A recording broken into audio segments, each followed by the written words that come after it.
Hello guys, welcome back to your YouTube channel SKM study. और यहाँ पर लेके आया हूँ क्लास 12th हिंदी का 22 फरवरी के लिए सबसे इंपॉर्टेंट वाला जीवन परिचय। अच्छा गुरुजी, हम तो सुने थे कि साहित्यिक परिचय पूछा जाता है। बहुत ही अच्छा आपने सुना है, बिल्कुल। आप बोलिए जीवन परिचय की या फिर बोलिए आप साहित्यिक परिचय की। क्या बोलिए? साहित्यिक परिचय की बोलिए, ठीक है ना। जीवन परिचय बोलिए या फिर साहित्यिक परिचय बोलिए, कोई दिक्कत नहीं, क्योंकि इसमें मैं साहित्यिक चीजें भी इनका ऐड कर दिया हूं कि क्या क्या इनका साहित्यिक योगदान था। तो टेंशन नहीं लेने का यार, हर एक मैं चीज को कवर कर दूंगा जो आपके बोर्ड से रिलेटेड है और जो आपको क्या है, नीड है। इसलिए आपको बिल्कुल भी परेशान नहीं होना है। सबसे पहले अगर आपको इसका स्क्रीनशॉट करना है तो एक बार आप स्क्रीनशॉट कर लीजिए, ठीक है ना। कर लिए?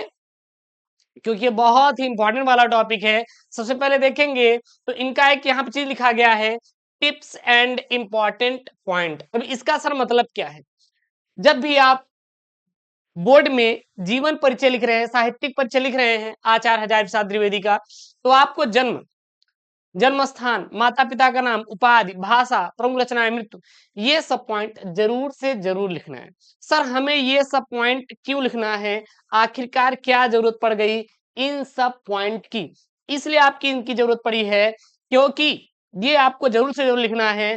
अब बोर्ड में पैटर्न बदल चुका है। तो सबसे पहले इनका जन्म कब हुआ था? सन 1907 ईस्वी में। डॉक्टर हजारी प्रसाद द्विवेदी का जन्म सन 1907 ईस्वी में हुआ था। जन्म स्थान बलिया जिले में सर हुआ था। आचार्य हजारी प्रसाद द्विवेदी के माता पिता क्या नाम था? तो माता का नाम था ज्योतिषमती और सर पिता का नाम था अनमोल द्विवेदी। क्या था? अनमोल द्विवेदी था।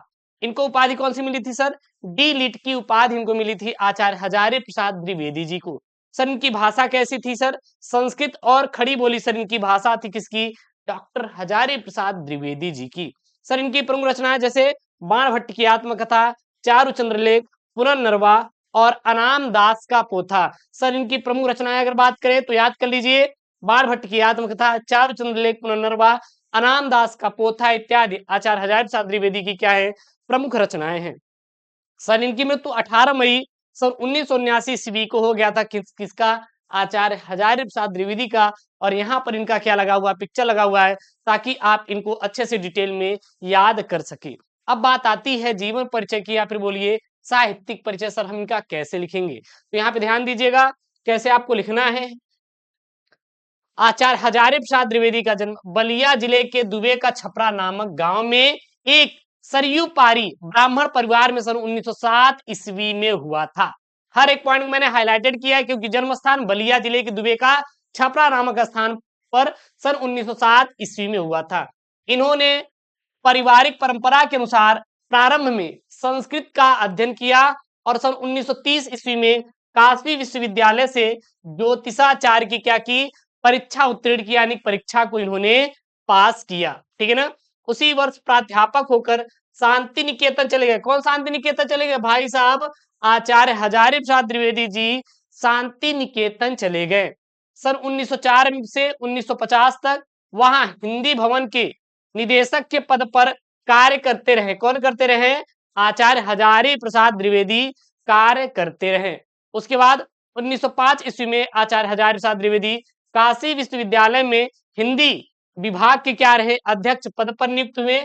और इससे एक वर्ष पहले लखनऊ विश्वविद्यालय द्वारा इन्होंने डी लिट की क्या प्राप्त किया था, उपाधि से इनको सम्मानित भी किया गया था। क्लियर है? भारत सरकार ने 1957 ईस्वी में इन्हें पद्म भूषण की उपाधि प्रदान की और इनका देहांत 18 मई सन 1979 ईस्वी को हो गया। तो ये रहा इनका जीवन परिचय बोलिए या फिर साहित्यिक परिचय की बात करें। अब सर इनकी प्रमुख रचनाएं क्या क्या है? इनकी प्रमुख रचनाएं क्या क्या है? इट इज IMPR, ये आपको याद होना चाहिए। यहां से आपके ऑब्जेक्टिव भी प्रश्न भर भर के पूछे जाते हैं। जैसे इनकी उपन्यास क्या है? बाण भट्ट की सर आत्मकथा, चारु चंद्रलेख, अनाम दास का पोथा, पुनर्नरवा इत्यादि इनके सर प्रमुख उपन्यास है। क्या है? प्रमुख उपन्यास है। इनका सर साहित्यिक शास्त्री और आलोचनात्मक ग्रंथ जैसे कौन कौन से हैं? सूरदास, कबीर, साहित्य का मर्म, साहित्य सहचर, कालिदास की लालिल योजना इत्यादि जो हैं साहित्यिक शास्त्री और आलोचनात्मक ग्रंथ हैं। सर इनका निबंध संग्रह कौन कौन सा है? अशोक का फूल, कुटच, विचार प्रवाह, विचार और वितर्क, कल्पलता, आलोक पर्व इत्यादि इनकी सर प्रमुख रचनाएं हैं किसकी सर जी?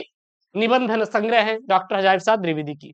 सर इनका इतिहास कौन कौन सा है? जैसे हिंदी साहित्य का आदिकाल, हिंदी साहित्य की भूमिका और हिंदी साहित्य इत्यादि इनके क्या है? इतिहास है। यह आपको क्या होना चाहिए? तैयार होना ही चाहिए। तो ये इनकी क्या है? प्रमुख रचनाएं। प्रमुख रचनाएं में सबसे पहले क्या था आपका? उपन्यास भी, निबंध संग्रह भी, इतिहास भी और साहित्य शास्त्री और आलोचनात्मक ग्रंथ। जैसे देगा आपका ऑब्जेक्टिव में कि निम्नलिखित में से आचार्य हजारी प्रसाद द्विवेदी का उपन्यास है बाण भट्ट की आत्मकथा। क्या? बाण भट्ट की आत्मकथा, चारुचंद्र लेख, अनाम दास का पोथा। इनमें से सभी जब आपको याद रहेगा इनके कौन कौन से उपन्यास हैं, तभी तो आप राइट आंसर लगा पाओगे। जब पता नहीं कि आपको पता ही नहीं कि कौन कौन से उपन्यास डॉक्टर आचार्य हजारी प्रसाद द्विवेदी जी के हैं, हजारी प्रसाद द्विवेदी जी के हैं, तो आप कैसे सही टिक लगाएंगे? इसलिए आप इसको रट लीजिए। उपन्यास बाण भट्ट की आत्मकथा, चारुचंद्र लेख, अनाम दास का पोथा और पुनर्नरवा। ठीक है ना? निबंध संग्रह अशोक के फूल, कुटच, विचार प्रवाह, विचार और वितर्क, साथ ही साथ कल्पलता और आलोक पर्व। मैंने कल पोल करवाया था, उसमें ये बताया था कि चलिए बताइए कि निम्नलिखित में से अशोक का फूल है, अशोक का फूल किस विधा पर आधारित है? यह एक निबंध संग्रह है, यह एक निबंध संग्रह है, या फिर उपन्यास है, या फिर बात करें हम कहानी है। तो बहुत सारे बच्चे ने सबसे गलत आंसर दिया था कहानी, जबकि ये क्या है? एक निबंध संग्रह है। क्या है अशोक का फूल? एक निबंध संग्रह। तो इस प्रकार से आपको क्या होना चाहिए? रटा होना चाहिए। अगर स्क्रीनशॉट करना है तो आप एक बार इसका स्क्रीनशॉट कर लीजिए, ठीक है ना? अब आगे की तरफ चलते हैं। इनका सर साहित्यिक योगदान, सर इनका साहित्यिक योगदान किसका? आचार्य हजारी प्रसाद द्विवेदी जी का साहित्यिक योगदान क्या क्या है? तो आचार्य हजारी प्रसाद द्विवेदी ने 4 महत्वपूर्ण उपन्यासों की रचना की है। अब 4 महत्वपूर्ण उपन्यास कौन कौन से हैं? पहला है सर बाण भट्ट की आत्मकथा, बाण भट्ट की आत्मकथा। सर दूसरा कौन सा है? चारुचंद्र लेख, सर चारुचंद्र लेख। सर तीसरा कौन सा है? पुनर्नरवा और अनाम दास का पोथा, पुनर्नरवा और अनाम दास का पोथा। पहला, दूसरा, तीसरा और चौथा, ये आपके 4 क्या हैं? आचार्य हजारी प्रसाद द्विवेदी के प्रमुख उपन्यासों में से एक हैं। ठीक है ना? साहित्य और सांस्कृतिक पृष्ठभूमि पर आधारित ये उपन्यास द्विवेदी जी की गंभीर विचार शक्ति के क्या है? प्रमाण है। और इतिहास और कल्पना के समन्वय द्वारा लेखक ने अपने उपन्यास साहित्य को आकर्षक रूप क्या किया है? प्रदान किया हुआ है।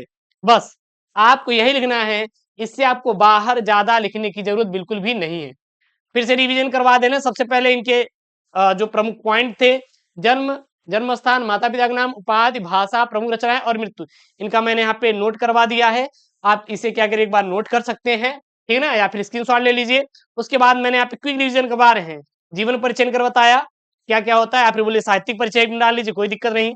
जो यहाँ पे था इसी को हमने डिटेल में इसमें क्या किया, एक्सप्लेन किया। उसके बाद सर इनकी प्रमुख रचनाएं जैसे उपन्यास, निबंध संग्रह और इतिहास कौन कौन से, ये चीज बहुत इंपॉर्टेंट है यार, एकदम इसको रट डालिए। उसके बाद सर इनका मैंने साहित्यिक योगदान बताया। बस आप इतना लिख देंगे, 5 नंबर आपका हो जाएगा। 5 अंक आपका यहीं से आपका बिल्कुल क्लियर हो जाएगा। एक्स्ट्रा आपको कुछ भी एफर्ट डालने की जरूरत बिल्कुल भी नहीं है। मैं 22 फरवरी की बेहतरीन तैयारी करवा रहा हूं, आप चिंता मत करिएगा। इससे बाहर आपका 22 फरवरी दिन एक भी जीवन परिचय आएगा नहीं, इसकी मैं आपसे गारंटी देता हूं। और हाँ, ऐसी वीडियो चाहिए तो प्लीज यार चैनल को सब्सक्राइब करिए और वीडियो को लाइक करिए। मिलते हैं नेक्स्ट वीडियो में। ओके दोस्तों, थैंक यू, जय हिंद, टेक केयर, बाय बाय।